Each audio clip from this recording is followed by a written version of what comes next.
Bom dia a todos. Um prazer estar aqui nessa discussão tão frutífera. Vamos dar continuidade às nossas exposições, nosso segundo painel. Como o Alain mencionou, a gente vai discutir mineração, perspectivas para fortalecer a relação comercial com a China, que é o maior destino do minério brasileiro. Sem mais delongas, eu queria começar convidando o Dauter Oliveira ao púlpito para fazer a sua apresentação. Ele que é diretor de desenvolvimento da Vale para a região da Ásia. Dauter, seu tempo, 10 minutos. Seja bem-vindo. Obrigado, Fábio. Primeiramente, começar agradecendo o convite do Valor Econômico, do Grupo LIDE, de estar hoje aqui fazendo essa apresentação. Também agradecer a presença do ministro Raul, Flávia, Malu, né, pessoas tão importantes e renomadas, estar dividindo esse palco hoje nesse painel.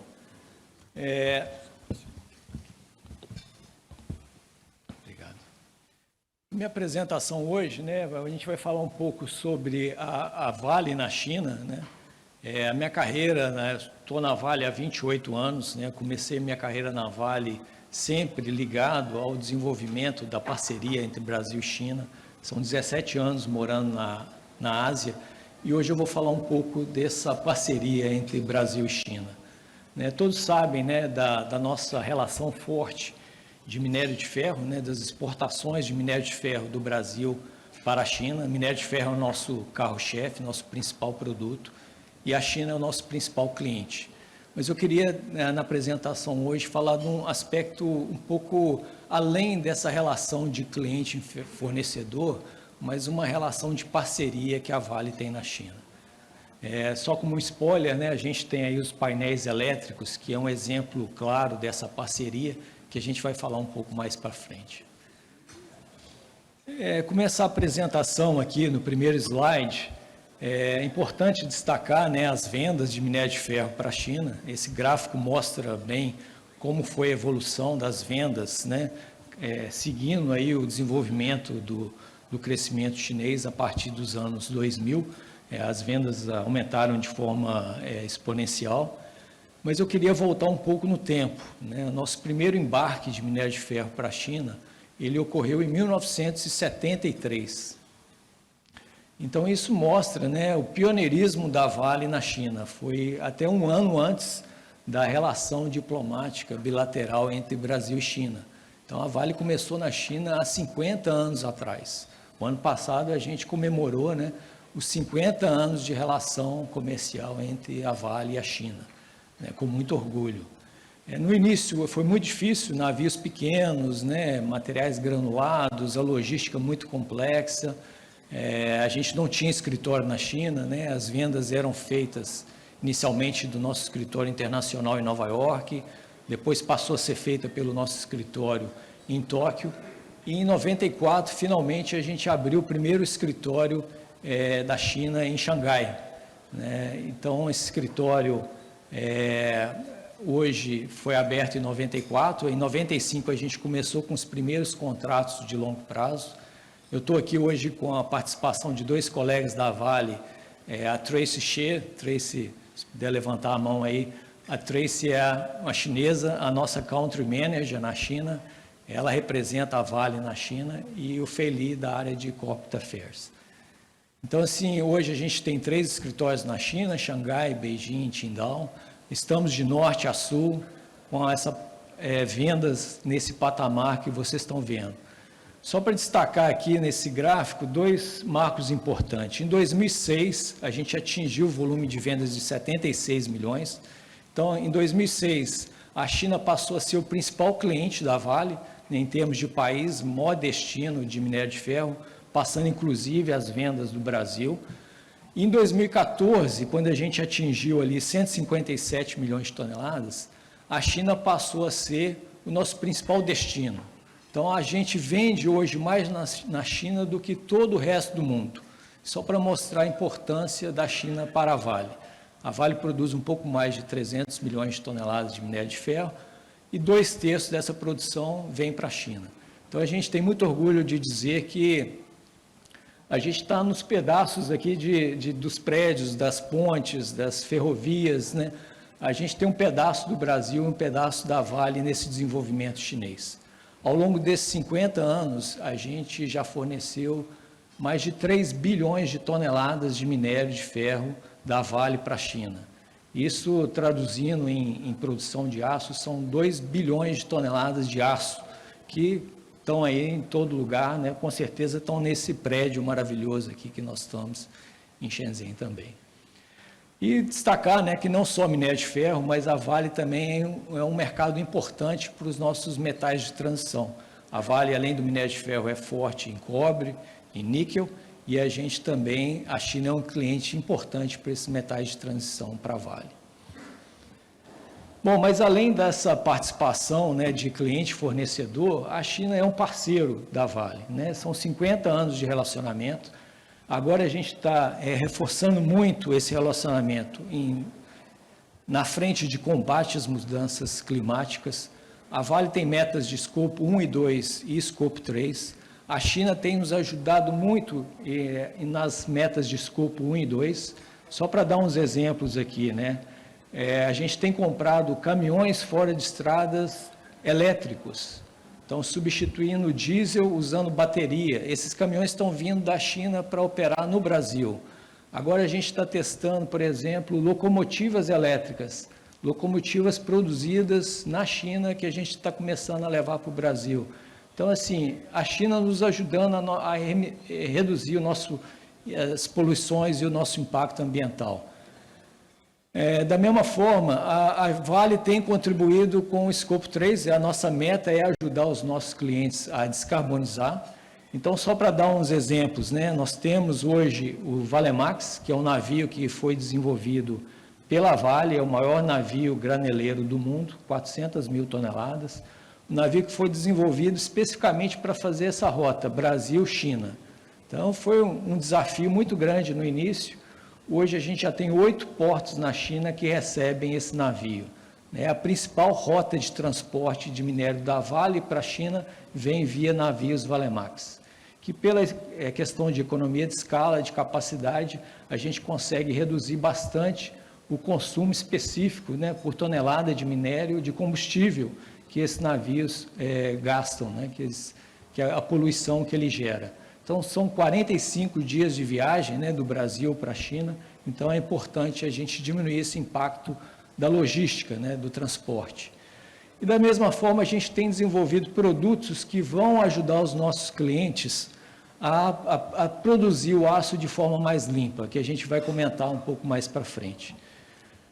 Falando um pouco da parte de inovação, também é importante destacar 2 pontos aqui que eu queria destacar. É uma tecnologia nova que a gente está desenvolvendo no Brasil para a produção de aço, chamada TecnoRed. A gente está fazendo agora investimento em Marabá, no estado do Pará, uma planta industrial. A gente está construindo essa planta com parceria com empresas de engenharia chinesa. É uma tecnologia que pode chegar até 100% de utilização de biocarbono, o carbono que vem da biomassa. Então, produção de aço de forma verde. Então, a gente acabou de receber o prêmio no fórum do BRICS, na China. Estamos desenvolvendo essa planta no Brasil e, eventualmente, vamos trazer essa planta no futuro para a China. E também comentar sobre a parte de inovação em termos de recursos de pesquisa. A Vale está investindo startup nesse ano do novo centro de pesquisa, um novo laboratório específico de soluções de baixo carbono. É uma cooperação da Vale com a CSU, com a Central South University. É uma universidade renomada na China, no setor siderúrgico, e que esse centro de pesquisa vai ser aberto esse ano, vai ficar disponível para os nossos clientes utilizarem para desenvolverem soluções de baixo carbono. É a Vale ajudando a siderurgia a produzir um aço mais limpo. E, por último, destacar o aspecto social, né? A Vale... um exemplo claro disso são as Hope Schools. A Vale hoje ajudou na reconstrução de 6 escolas carentes no interior da China, que a Vale patrocina e suporta essas escolas. Então, tem sempre esse aspecto social que é importante também destacar. Meu tempo está acabando aqui, eu vou ser breve. Tem só mais 2 slides. Esse slide é para destacar o briquete. O briquete é uma planta que a gente startou agora no Porto de Tubarão, em Vitória. É um produto inovador que ele, comparado com as tecnologias tradicionais de sinterização e pelutização, ele tem um impacto de consumo de energia muito menor e a gente agora, em 2024, vai começar a fornecer esse produto ao mercado. Já estamos discutindo com os parceiros chineses como fazer trazer esse produto para a China e vai ser importante para ajudar os nossos clientes a descarbonizar. Então, é uma tecnologia in-house desenvolvida pela Vale, inovadora, e que a gente vai trazer para a China. E, da mesma forma, além do briquete, a gente está desenvolvendo muito em como produzir um minério mais rico, aumentar o teor de ferro do minério da Vale. O minério mais rico vai impactar em menos energia para a produção de aço. E a Vale hoje já é a fornecedora com o maior teor de ferro de seus minérios e nós vamos se destacar ainda mais, enriquecendo ainda mais os nossos minérios. Tem uma série de investimentos que vão ser feitos no Brasil. E, por último, só para fechar a apresentação, o propósito da Vale. A gente está aqui para melhorar a vida das pessoas, a gente está aqui para construir o futuro juntos. Então, são 3 alavancas importantes que a gente tem. Primeiro, nós temos que ser uma mineração sustentável, a gente tem que ser reconhecido pela sociedade como uma força motriz para trazer esse desenvolvimento que a gente vê hoje na China, e para isso a gente tem que focar em pessoas, meio ambiente e segurança. Segunda alavanca, soluções de baixo carbono. Como eu disse, nós temos uma série de iniciativas para ajudar os nossos clientes a descarbonizar a siderurgia. E, por último, a alocação de capital de forma inteligente. A gente tem que investir bem os nossos recursos, trazer o retorno para os nossos acionistas e operar a baixo custo. A gente tem que ser competitivo em termos de custo, qualquer que seja o cenário mundial. Então, só para fechar, essa é uma parceria de 50 anos de sucesso. Tem um pedaço da Vale do Brasil aqui na China e o tamanho da Vale hoje só é possível em função dessa parceria de sucesso que a gente tem há 50 anos. Agradecer e estar disponível aí para as perguntas aí no final do painel. Obrigada, Dalter. Com certeza tem vários pontos para a gente explorar em seguida, mas queria já chamar o ministro Jungmann para a sua exposição, por favor.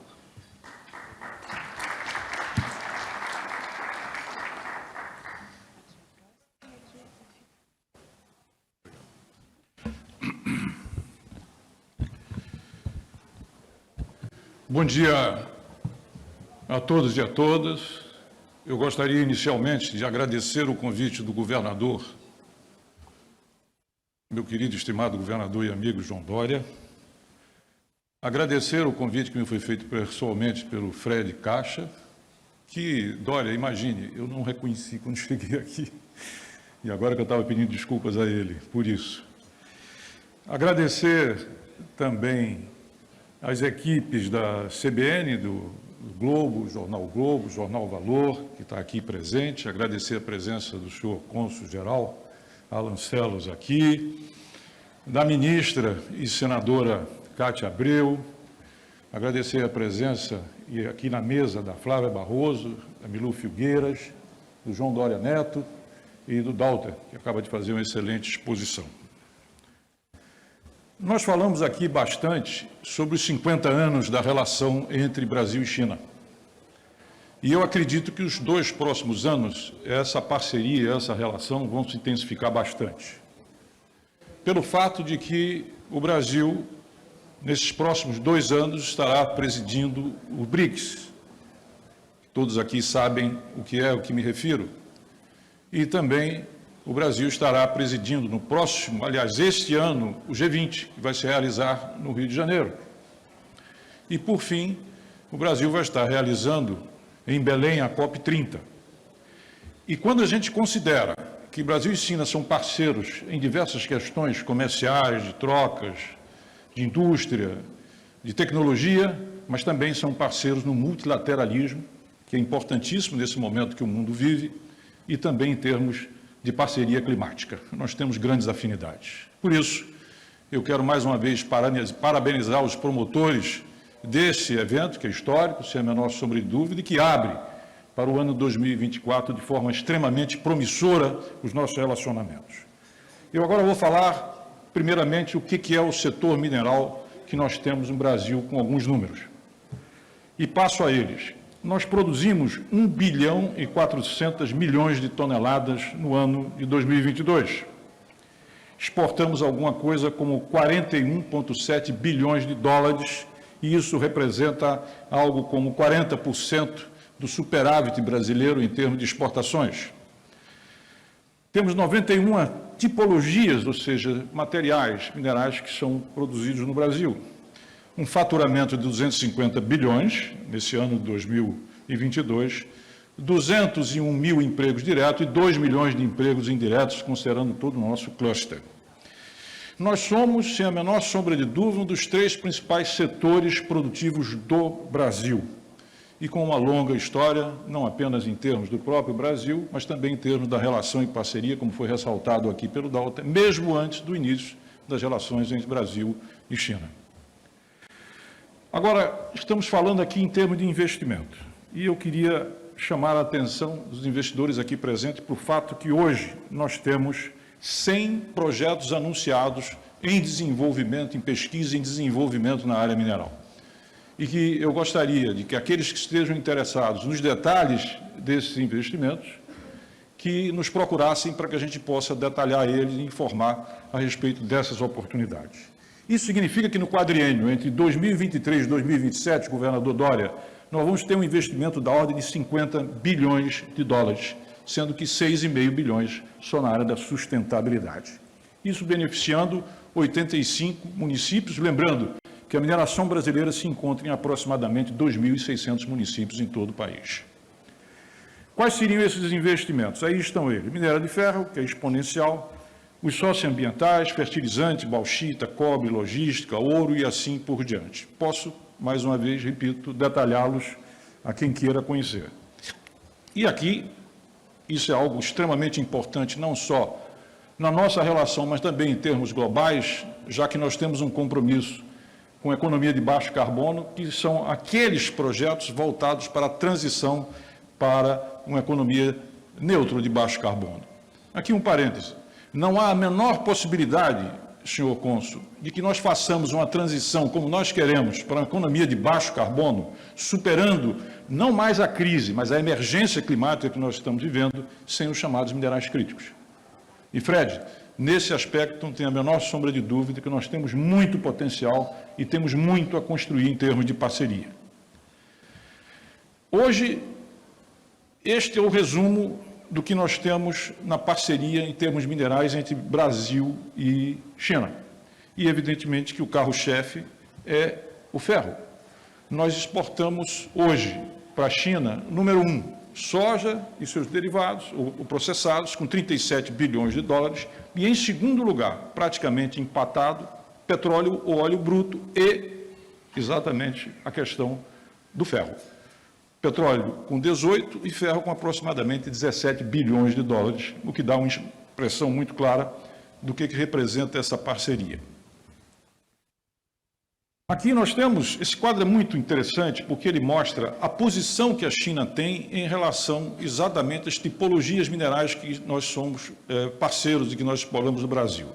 No caso de ferro, a China está em primeiro lugar, no caso de manganês, em primeiro lugar, no caso do cobre, em segundo lugar, no caso do caulim, nós estamos em quinto lugar, e em termos de revestimentos ornamentais, nós estamos em segundo lugar, o que deixa muito claro a significância e importância, a dimensão em termos de produção e em termos de faturamento que nós temos relativamente a esse nosso setor. E, por fim, nós temos aqui exatamente a posição do Brasil no que diz respeito aos chamados minerais críticos. E eu chamo a atenção, mais uma vez, porque, sem a menor sombra de dúvida, não se pode falar em baterias elétricas, não se pode falar em aerogeradores, não se pode falar em painel solar, sem falar exatamente nesses minerais que estão aí colocados. Ou seja, repetindo, não há chance de que nós façamos essa transição sem que nós tenhamos um crescimento da produção e da parceria e do investimento nessa área.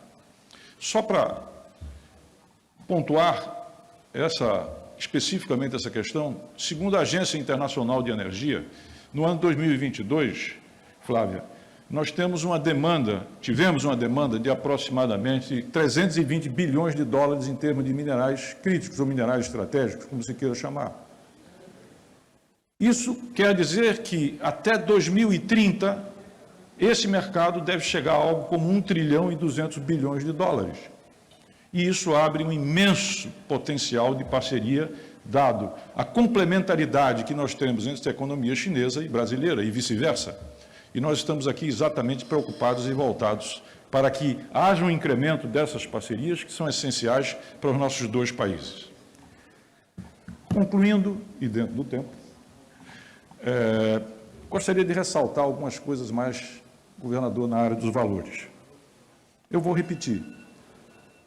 Nós temos uma parceria que tem meio século. E, como disse o Dalton, antes mesmo dessa parceria, nós já estávamos aqui através da Vale. Hoje é fundamental a aproximação e a convergência dos nossos países em termos de parceria para a superação da emergência climática, mas é preciso também dizer que nós no Brasil, e acredito que isso tem uma ampla receptividade aqui na China, temos uma relação de confiança.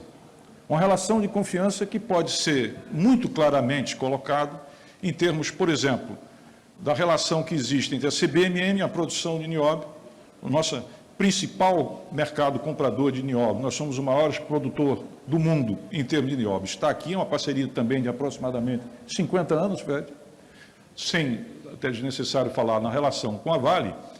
E lembrando que o Brasil está crescendo a sua exportação, está crescendo a sua produção em termos de lítio, que é absolutamente estratégico para essa transição. Mas o lítio é um caso que merece um pouquinho mais de atenção, porque só o Brasil hoje produz o chamado lítio verde. Nós sabemos que há uma imensa necessidade de que a gente proceda ao escopo 3, ou seja, a descarbonização de toda a cadeia de suprimento. E o que é o lítio verde? O lítio verde significa dizer que a energia que é utilizada é renovável, significa dizer que a água que nós utilizamos lá é água de reuso, significa dizer que nós já não estamos mais lá trabalhando apenas ou exclusivamente com barragem, mas sobretudo com pilhas secas a esse respeito, e também dizer que a separação entre o estéril e o minério propriamente dito é feito não através de mecanismos, ou seja, de fórmulas químicas, mas de maneira mecânica. Ou seja, o Brasil não apenas tem um imenso potencial, não é, Chiquinho? Como também ele tem essa capacidade de descarbonizar toda a cadeia de suprimento relativa aos minerais que lá são produzidos, e é mais um espaço em termos de parceria. Governador, me despedindo, eu quero dizer que o Brasil está iniciando um ambicioso projeto de transição ecológica, senhor vice-governador, de transição ecológica. E isso vai representar, o ministro Haddad vem trabalhando nesse sentido, um encaminhamento de recursos, de investimento e de políticas do Brasil voltada para essa transição, porque o futuro do Brasil está relacionado à procura de ser uma potência ambiental na área verde e com relações em termos de energia e também em termos de suprimento. E, por fim, trazer aqui uma notícia, em trabalho com a equipe do BNDES, do presidente Aloysio Mercadante, agora no primeiro trimestre, nós devemos estar tendo o lançamento de um fundo, um FIP, voltado exatamente para financiar pesquisa na área mineral e desenvolvimento de projetos na área mineral. E estamos à procura de investidores que queiram participar, Fred, juntamente conosco, desse experimento que é da suma importância, senhora ministra, para todos nós e para o Brasil. Mais uma vez, agradecendo imensamente esse convite, eu quero me colocar à disposição daqueles que queiram mais informações. Muitíssimo obrigado.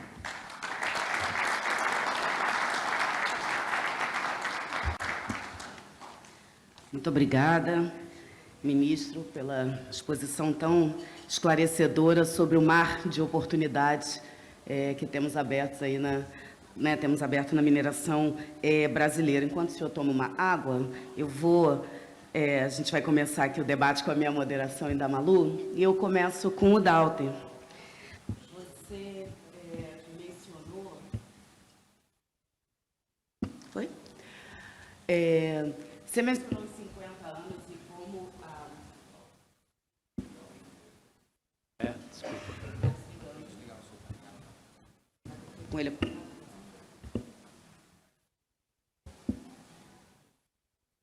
Vai.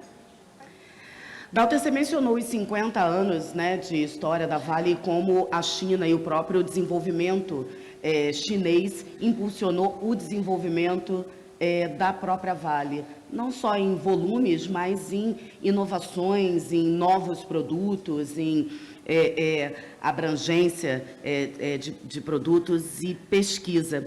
A China lançou um plano visando a descarbonização, né, o carbono a ser neutro do ponto de vista de carbono até 2060, o que abre uma grande oportunidade, eu acredito, para a Vale também. Eu queria que você falasse um pouquinho mais disso, né? Essa China que passa por uma nova transformação abre que tipos de oportunidades de investimento e de parcerias para a Vale?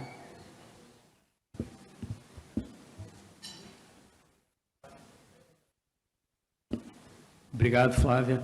Essa parceria, né, a Vale, como eu comentei, é o fornecedor de minério de ferro de teor mais elevado, né, dos seus produtos. Isso, por si só, já ajuda bastante a parte da descarbonização. Além disso, a gente vai estar trazendo o briquete, está aumentando o teor de ferro dos minérios. E a gente está também discutindo com alguns clientes como é que vai ser feita a transição do uso do carvão mineral para fontes mais renováveis. A gente acredita muito que no período de transição vai ser possível usar gás natural, né? Por si só, esse gás natural ele reduz em até metade das emissões, né, da produção do aço, e no futuro o hidrogênio verde. Então a gente está discutindo com parceiros chineses, né, formas de fazer essa transição de forma mais suave. A gente sabe que tem um impacto no custo de produção, mas da mesma forma tem sinais de mercado que, principalmente da área automobilística, de pagar prêmio para esse aço mais verde, né? Então, vai ser uma transição gradativa até 2060 e a Vale está trabalhando com os clientes de como fazer essa transição de forma mais inteligente. É nesse contexto que se inserem os mega hubs que a Vale está criando no Oriente Médio. Como é que você articula esses hubs já anunciados com a China, com esses parceiros e com esses clientes aqui? Bom, Flávia, exatamente. Os mega hubs é uma iniciativa da Vale de promover essa produção de material metálico em regiões onde a gente tem essa disponibilidade hoje de gás natural a preço competitivo e onde no futuro a gente vai produzir o hidrogênio verde também a um custo razoável, né, através de energia solar e energia eólica. Então, hoje o Oriente Médio é um local que a gente está vendo com muita atenção para desenvolver esses mega hubs. Brasil, naturalmente, né, também forte, como a senadora Kátia falou, né, a questão do hidrogênio verde, a gente vai ser competitivo. Então, a gente está trazendo os parceiros chineses, as siderurgias chinesas, para co-investir com a gente nesses hubs, para eventualmente trazer esse material já metálico, na forma metálica, fazer o refino, a fusão e a conformação na China, para produzir o aço chinês de forma sustentável e verde. Aproveitar esse gancho do aço verde, queria ouvir vocês, perguntar primeiramente para o ministro Jungmann. A gente sabe que o Brasil tem uma posição estratégica nessa questão dos minerais críticos. O senhor falou dessa possibilidade de aumento de produção e crescimento. Queria entender, ministro, o que precisa para esse aumento de produção e crescimento, para a gente posicionar o Brasil explorar melhor essa transição energética, essas metas ousadas como a da China na transição energética, e aproveitar, já que o senhor já falou do BNDES, entender um pouquinho também desse papel de política pública e desse fundo do BNDES. Começando pelo fim, o BNDES, como eu disse, vai estar lançando um fundo para o financiamento da pesquisa. O Brasil tem muito que avançar em termos de pesquisa e em termos de desenvolvimento do seu potencial. E, ao mesmo tempo, nós estamos esperando o amadurecimento da política de transição ecológica. porque isso vai reorientar as políticas públicas, não só no sentido de uma reindustrialização voltada especificamente para a sustentabilidade, e que será muito importante para o país, como também a necessidade de se ampliar a pesquisa e do investimento. Então, aqui é que nós reiteramos o nosso convite. O Brasil tem complementaridade, o Brasil tem contribuições, tem matéria. O Brasil hoje é o sexto, praticamente o quinto produtor global em termos de mineração no mundo, é um player global nessa área. Tem um potencial imenso a ser desenvolvido, tem segurança jurídica, tem estabilidade em termos institucionais e tem, portanto, potencialidades complementares àquilo que a China e o mundo hoje estão a necessitar. Então, nesse sentido, o que nós precisamos é de parcerias, nós precisamos de investimento, nós precisamos de concluir as nossas políticas públicas que vão trazer o desenvolvimento que nós esperamos nessa área. Porque, repito, peço desculpas, mas não há a menor possibilidade de nós atingirmos uma questão de transição para a economia de baixo carbono sem que a gente tenha uma participação efetiva dos minerais. E o Brasil tem uma contribuição absolutamente estratégica, juntamente com a China, que é o nosso parceiro há mais de meio século, uma relação de confiança, uma relação de parceria, uma relação de fazer juntos. A nossa perspectiva é de construirmos juntos soluções que sejam de interesse dos dois países.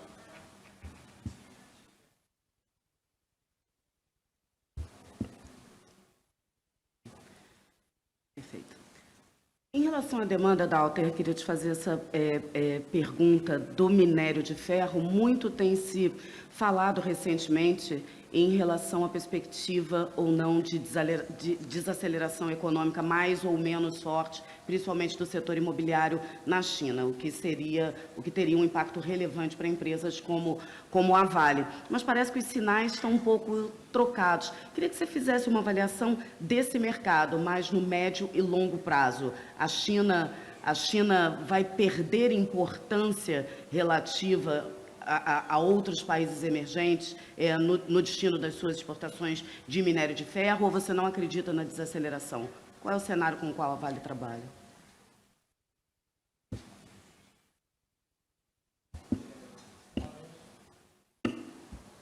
Flávio, acho que a gente ainda acredita muito na China.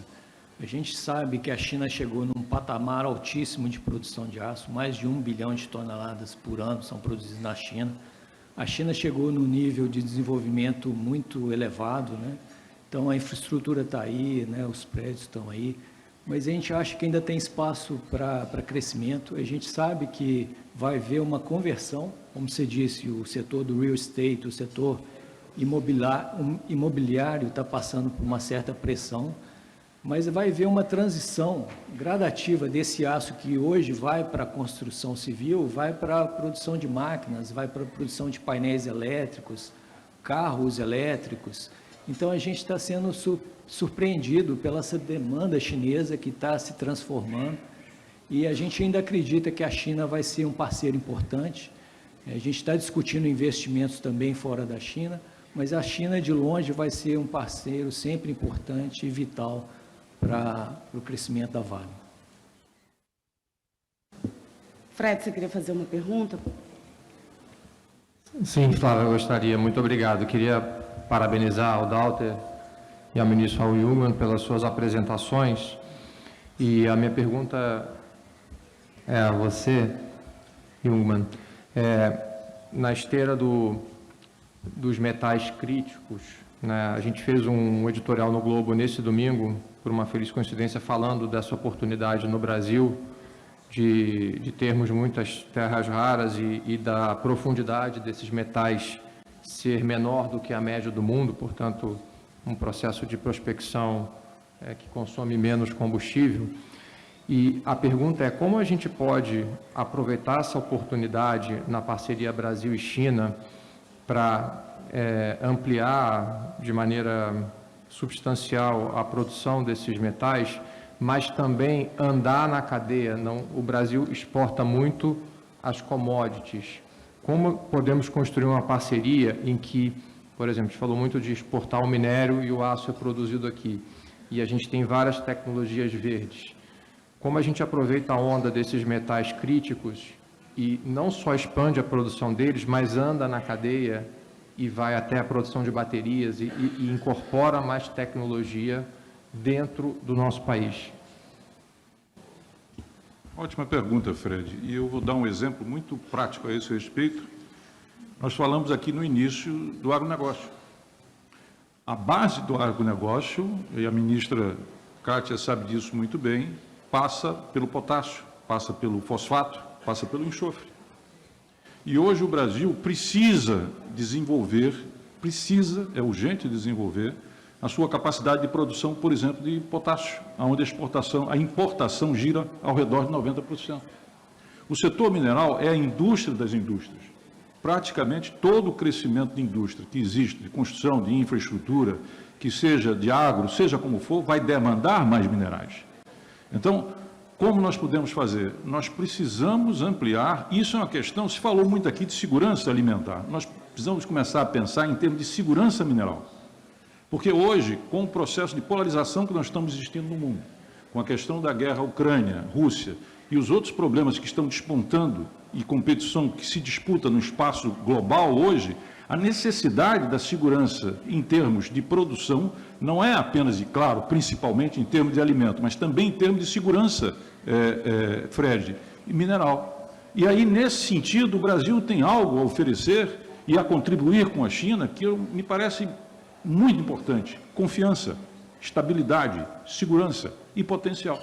Além disso, como você lembrou muito bem, nós temos a capacidade, fruto de que desde os anos 70 nós já fizemos a nossa descarbonização em termos de energia, nós temos uma capacidade de produzir minerais verdes. É o caso do lítio, por exemplo, que eu citei aqui, mas outros mais. Por quê? Porque nós temos uma matriz em termos energéticos extremamente sustentável, de base hídrica, e que temos também em termos de combustíveis, em termos de transporte.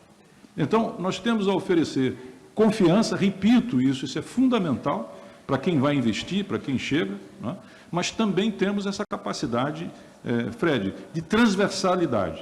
O que é que nós precisamos? Nós precisamos de incrementar parcerias, temos que avançar em termos de complementaridade, nós temos que amadurecer nossas políticas de transição juntamente com a China, isso é fundamental, levar isso adiante, porque, sem qualquer sombra de dúvida, qualquer que seja o futuro que venha se projetar para as próximas décadas, essa parceria Brasil e China, pelos seus valores, pela sua proximidade, pela visão multilateral, pela concepção de abertura, de confiança e de valores, além dos potenciais que são recíprocos, que nós temos efetivamente, eu não coloquei aqui, mas nós importamos, inclusive, governador, na área mineral, importantes tipologias minerais daqui, da própria China.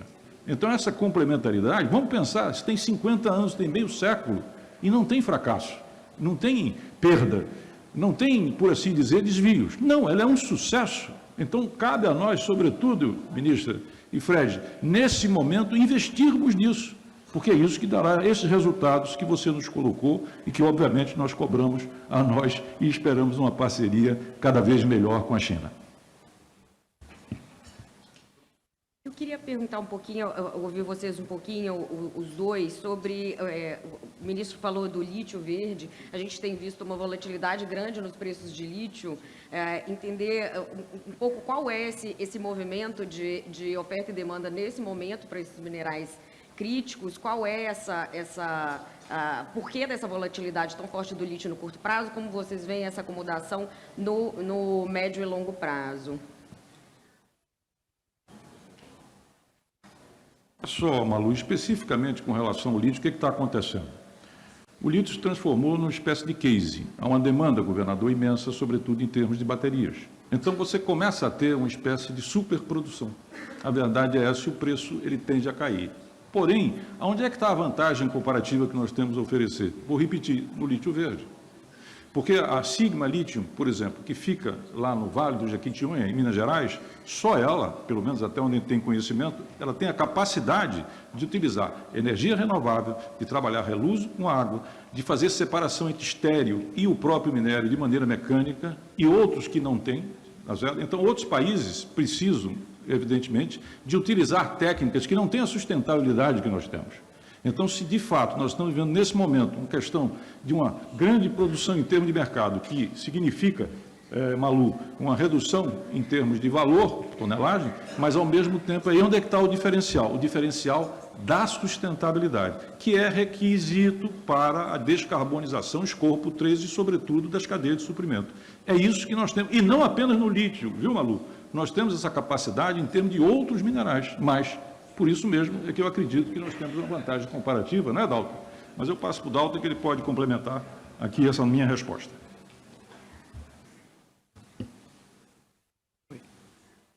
É isso mesmo. Eu acho que a questão do lítio, a Vale a gente não tem assets em lítio. É uma questão do lítio, a gente está sempre acompanhando. A gente acredita que já tem players importantes no Brasil. Mas eu queria destacar os outros metais de transição, né? Que a Vale é muito forte em cobre, níquel. A gente tem mineração de cobre no Brasil, mineração de níquel no Canadá, mineração de níquel e cobre na Indonésia. E a gente acredita que esses dois metais vão ser muito importantes, né, para essa transição energética. Também da mesma forma que a oscilação de preço que acontece no lítio ainda acontece muito na área de cobre e níquel, mas a gente é confiante que esse mercado sim vai vingar e a Vale tem planos de aumentar a produção de tanto níquel e cobre para atender a descarbonização e a indústria no futuro. Só um complemento, permite, Malu? É que exatamente essa característica, digamos assim, verde do lítio e de outros minerais é que permite que o mercado se disponha a pagar um prêmio, exatamente por conta disso, tá? E essa é a vantagem que a gente tem a destacar, como o Dalton colocou. Bom, muito obrigada, ministro Jungmann, Dalter, pelas exposições e por essa conversa tão esclarecedora. Tenho certeza que a gente ia aqui amanhã inteira nesse assunto, até porque acho que ficou claro com essa apresentação que minérios é uma das partes mais promissoras da nossa pauta exportadora. Os minérios estão praticamente roubando da soja o posto de maior item da exportação brasileira e com novas oportunidades, né?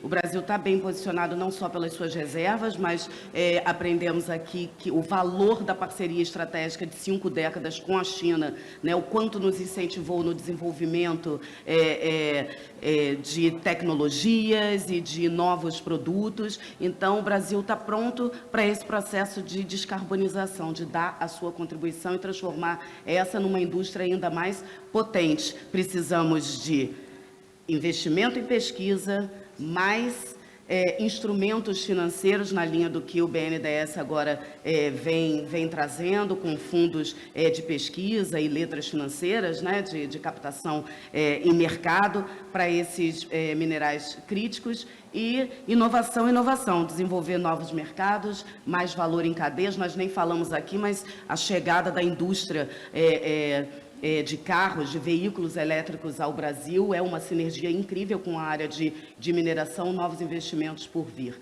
Eu agradeço a todos, convido para que os nossos palestrantes desçam. Então, Malu, desculpa, só pedir para a gente fazer essa transição, uma salva de palmas ao Raul Jungmann e ao Delta.